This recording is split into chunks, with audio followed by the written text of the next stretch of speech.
Hello students, today we have come up with the next part of the chapter Atomic Structure from class 11 syllabus. So today we are going to start with Bohr's atomic model.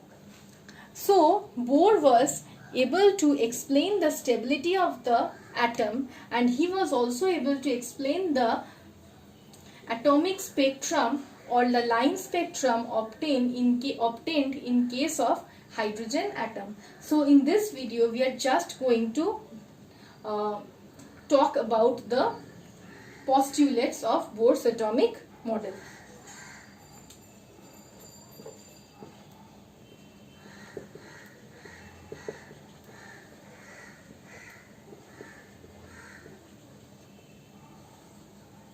Okay, so Bohr's atomic model.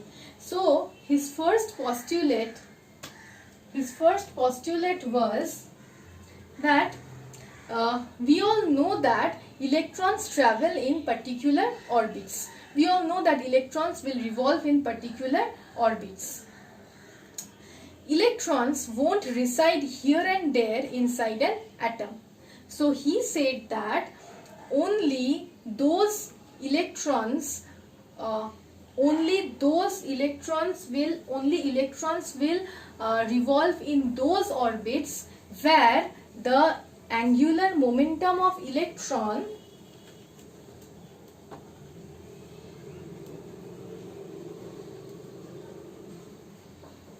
is equal to the integral multiple of h by 2 pi, where n is an integer.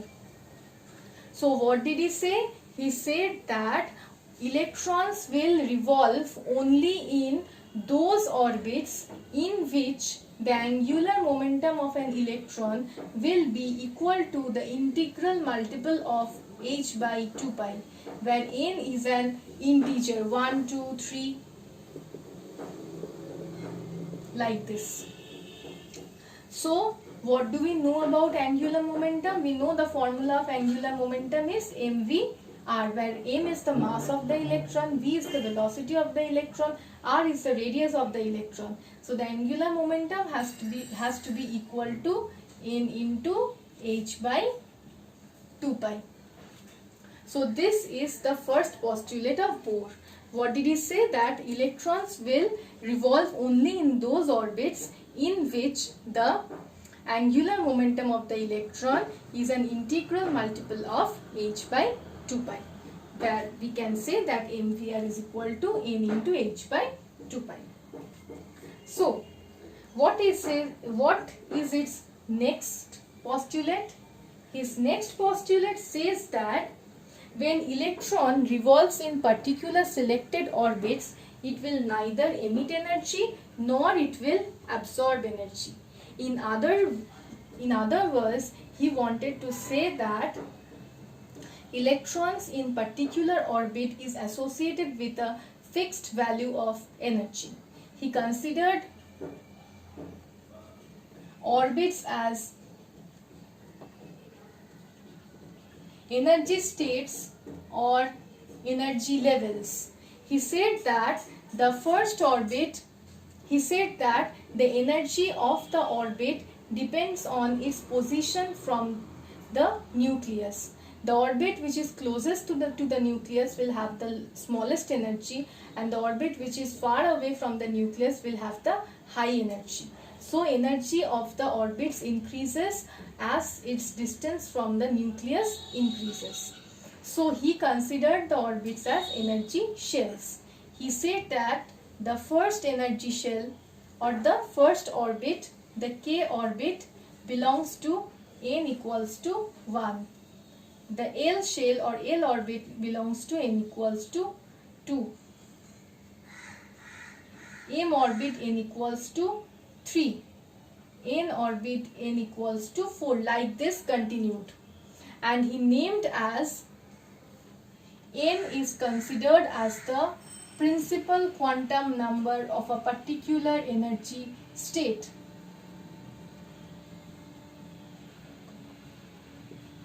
N is considered as the principal quantum number of a particular energy state.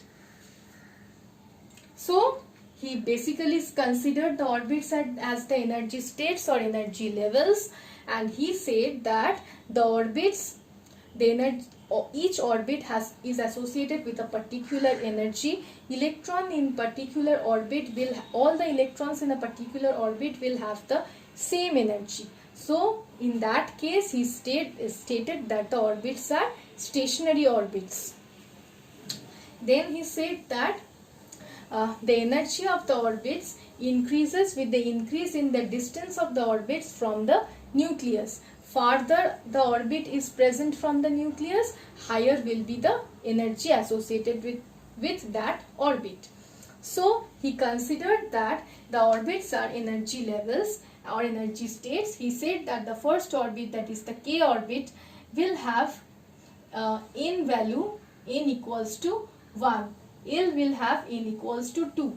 Means k shell is the closest to the nucleus, it has n equals to 1. The next shell away from the nucleus is n equals to 2. The third shell is n equals to 3. The fourth shell is n equals to 4. Like this he has said the energy levels, and n's value is known as the principal quantum number. Okay, so let's come to his third postulate.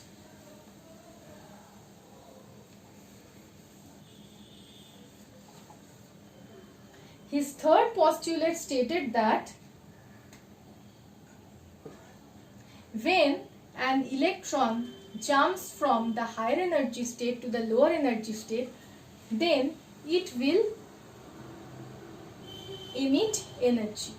Or when an electron in the lower energy state absorb energy, it will travel to the higher energy state. So he basically said that the energy emitted by an electron on returning back to the lower energy state, or an energy absorbed by an electron on moving up to the higher energy state, can be found out. Let's consider the energy value as E1 and the energy of this state as E2. He said that del E is equal to E2 minus E1, which is considered as h nu. So here you can see that the values of the energies are fixed for each states. So from there we can